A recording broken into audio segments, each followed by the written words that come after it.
വർക്കലയിൽ വാഹനം പാഞ്ഞുകയറി 2 പേർ മരിച്ചതിൽ ഡ്രൈവർക്കായി അന്വേഷണം. അപകടശേഷം ഇറങ്ങി ഓടി രക്ഷപ്പെട്ട റിക്കവറി വാഹന ഡ്രൈവർ ടോണിയെ കണ്ടെത്താനായില്ല.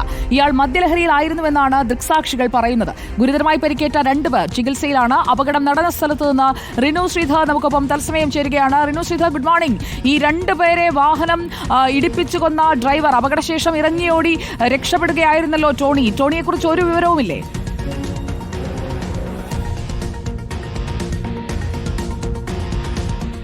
സുജയ, റിക്കവറി വാഹനത്തിന്റെ ഉടമയ്ക്കായി അന്വേഷണം നടത്തുന്നുണ്ട് എന്നുള്ളതാണ് കല്ലമ്പലം SHO രാവിലെ പറഞ്ഞത്. ഉടൻ തന്നെ പിടികൂടാനാകുമെന്നുള്ള ഒരു വിവരവും അവർ പങ്കുവയ്ക്കുന്നുണ്ട്. ഇന്നലെ രാത്രി 10 മണിയോടുകൂടിയാണ് ഞാനിപ്പോൾ ഈ നിൽക്കുന്ന ആറ്റിങ്ങൽ വർക്കല റോഡിലുള്ള പേരാറ്റിൽ എന്ന് പറയുന്ന സ്ഥലത്ത് ഈ റിക്കവറി വാഹനം വീടിന് മതിലിലേക്ക് ഇടിച്ചു കയറുന്നത്. ഇവിടെ തൊട്ടടുത്തുള്ള ക്ഷേത്രത്തിൽ ഉത്സവത്തിനായി പോയ 2 പേരാണ്. അതായത് രോഹിണി 56 വയസ്സുള്ള അവരുടെ മകൾ 21 വയസ്സുള്ള അഖില, ഇവർ 2 പേരുമാണ് ഈ സംഭവ സ്ഥലത്ത് വെച്ച് തന്നെ മരണപ്പെട്ടത് എന്നുള്ളതാണ് ദൃക്സാക്ഷികൾ അടക്കം നമ്മളോട് പങ്കുവെച്ചത്.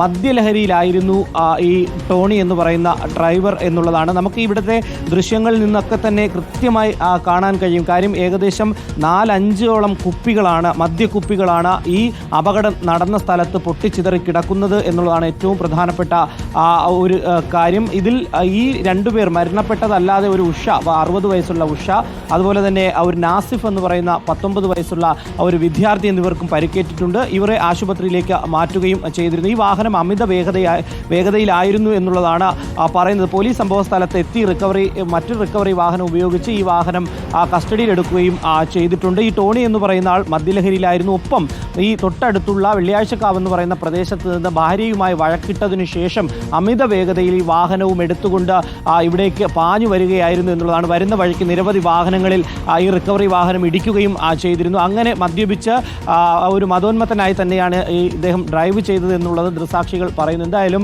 ഇതുമായി ബന്ധപ്പെട്ട് 2 ജീവനുകൾ നഷ്ടപ്പെട്ടിരിക്കുന്നു.